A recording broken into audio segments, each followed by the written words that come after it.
and welcome to Chairman of the Board. Today I'm going to be taking a look at Concordia by Mac Gerdts.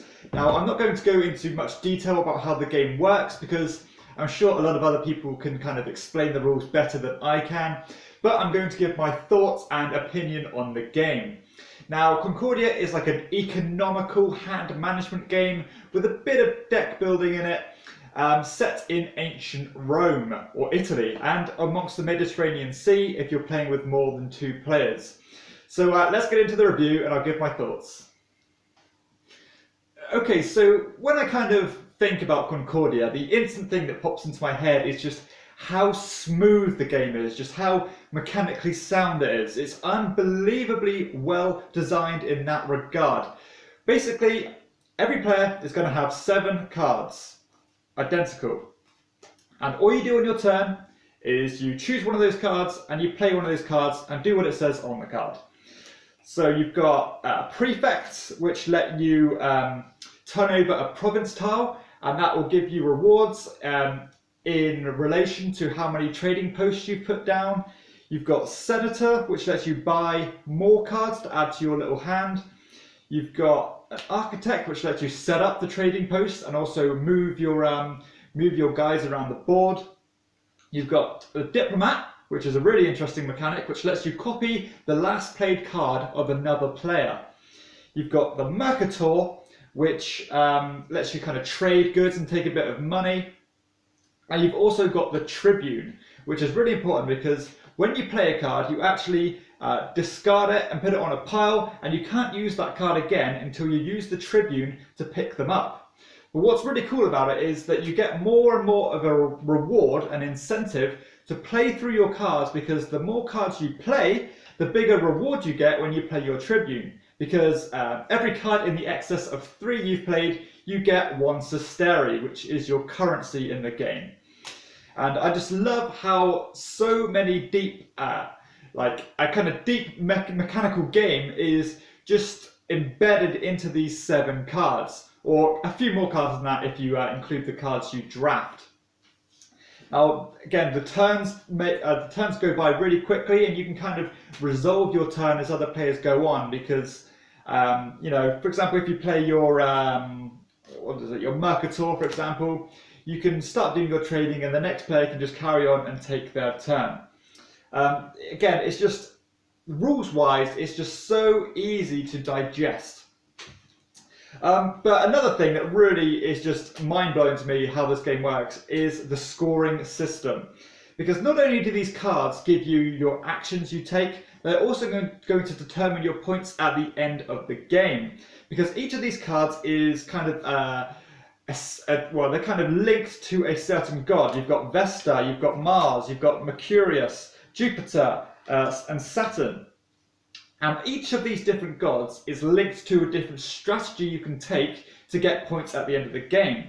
So for example, Vesta will give you, or each Vesta card you have will give you 1 point per every 10 money you have. Each Mars card will give you 2 points for every boat or man you have on the board. So the more people you have on the board, the more you're going to get in return by collecting Mars cards. You've got Jupiter, which is all your different trade houses. You've got Mercurius, which gives you 2 points for every different type of good you currently have a trade house set up in. And you've also got Saturn, which is linked to getting into different regions on the board. But what the really cool thing is that all of these different strategies are perfectly viable. And if a lot of people are going to go for the same kind of strategy, you're going to really struggle, and those points are going to be really diluted. So you've got to really not let somebody run away with a certain strategy and collect all the cards of a certain type and get those huge modifiers at the end of the game. So it's kind of good to kind of think of a couple of different strategies, maybe 2 or maybe even 3 of these gods, and go down those paths, and then hopefully get loads and loads of points at the end of the game. Sorry. Another thing that's really interesting about this is how opaque the scoring is, because the points aren't tallied up at all until the end of the game.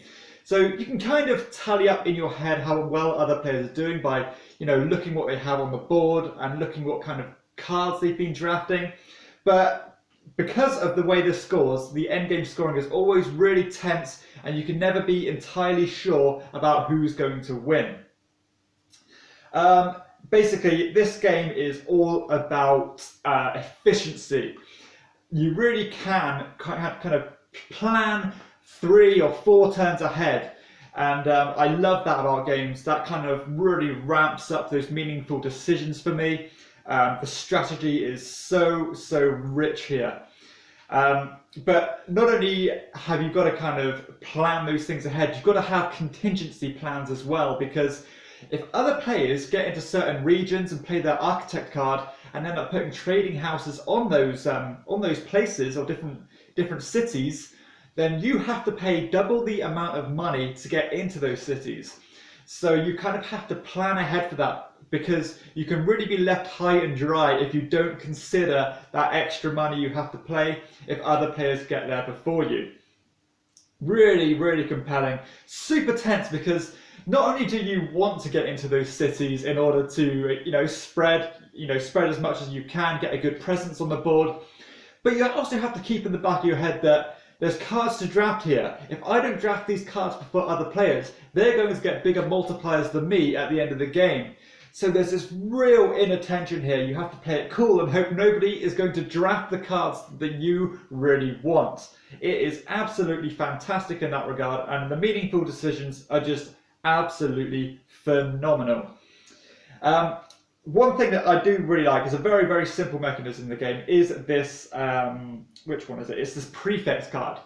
And something I really like about games is like this kind of push your luck element where, well, it's not really push your luck, it's more of this incentive building where the more you activate these different regions, you not only do you get the regions, the resources that's on those regions where you have trading houses, but also they're flipped over and they become money. And the more of these regions you flip over, the money builds and builds and builds until somebody finally chooses to take the money and they're all flipped back to their resource size. And I love that incentive building mechanism in games. It's so clever. Again, the balance of this game, that is another thing that really impresses me, because, as I said, all the strategies are really viable. I've seen loads of points being made just by collecting money.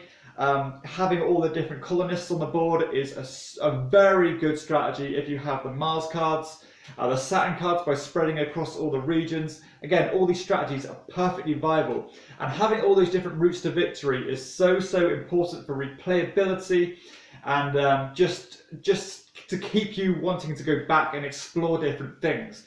And Concordia just does this wonderfully. The game takes about 2 hours to play, and I think that's just about the sweet spot for this game, because you don't want it to go too long, but it's deep enough to warrant going on that long. So I think the time it takes is just about right. Plays 2 to 5 players, and it works equally well at all those player counts, because the game comes with 2 different boards, a reversible board, sorry. You've got the Italy map and you've got the Mediterranean map. So the Italy map's really good for like 2 or 3 players because it's a lot tighter, and the Mediterranean map is a lot better for like 4 or 5 players, where you need a bit more space so it's not so congested. But there are also loads of other maps you can buy for this which suit all different player types if you want a tighter game or a kind of more open game. As I said, the turns go really quickly in this, so the uptime is pretty good. The turns are going to fly around really quickly around the table, so you're never waiting too long for your turn. Player interaction in this. Okay, this is a this is what I call a quintessential Euro. There's no attacking here. There's no direct conflict. It's all about getting places faster than others, beating people to the punch. So you want to be getting into those cities to make other people pay more to get into those regions. You want to beat people to drafting those cards. But the interaction goes a little bit further because, as I said, when you play that prefect card and activate those regions, the other players who have buildings in those regions get those rewards too. So you have to be careful about what you're giving to other players, Another, you can go into this as deep as you want really, because players have these warehouse boards, and maybe if players have a full warehouse, it's a good time to activate a region so they don't get the goods because they've got nowhere to store them. You just got to think about little things like that. Again, so many layers here. You can really go deep and kind of play this to the next level. So many nuances and little things to discover, and with more and more plays, you're going to discover more and more depth, that is.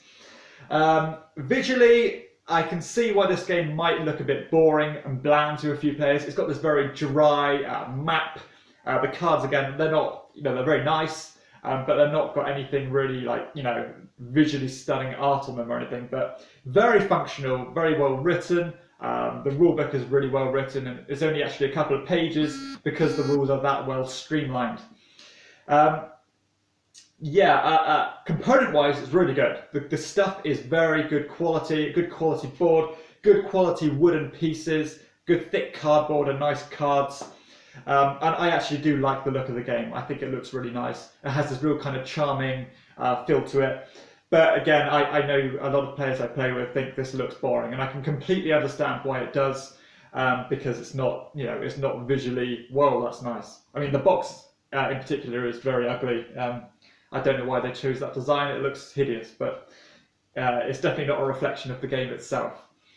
Okay, let's think about the theme here. The theme is pretty much very abstract. You're supposed to be these kind of Roman nobles, I guess, trying to set up trade houses around the city, around the country, trying to get as much influence as possible. The kind of tried and tested Euro theme, one that doesn't really have any tangible meaning. But it doesn't matter. The gameplay completely overrides that. It just doesn't matter at all to me. It's all about the gameplay and mechanics here, and how challenging and how compelling the game is to be efficient. Setup and teardown time is pretty good. Again, just give players 7 cards, give them their wooden blocks. Again, the board takes a little bit of doing because you have to randomize the different tiles that go on the cities, but nothing to worry about. Your standard setup time, a good 10 minutes. So overall, this game is phenomenal. It's one of the best games I've ever played. It's in my top 4 of all time at this point. I cannot fault this game mechanically at all. It's so much fun, but challenging. But not challenging to the point where it's brain burning. Again, the strategy's there. You've got to think your turns ahead in order to be as good as possible at this. It's so tight, so compelling, absolutely fantastic. It's one of the best games I've ever played, as I said. I cannot actually fault this. All the different individual mechanisms just come together so well. No nastiness here, but the interaction is meaningful. Honestly, this game is fantastic. If you like Euro games, this is one of the best ones out there, and I think probably one of the best games of all time. That's how strongly I feel about this game. It is wonderful. So I urge you to go and try out this game. Just give it a play. If the look of it and the theme of it don't really appeal to you, give it a chance, because the gameplay is unreal. So I hope you've enjoyed this review of Concordia. I've enjoyed talking about it because, as I said, it is one of my favourite games. I do want people to experience how good this game is. If you have enjoyed the videos, please hit like and subscribe to my channel, and check out my other reviews. For everyone else, I'll see you next time on Chairman of the Board. Bye.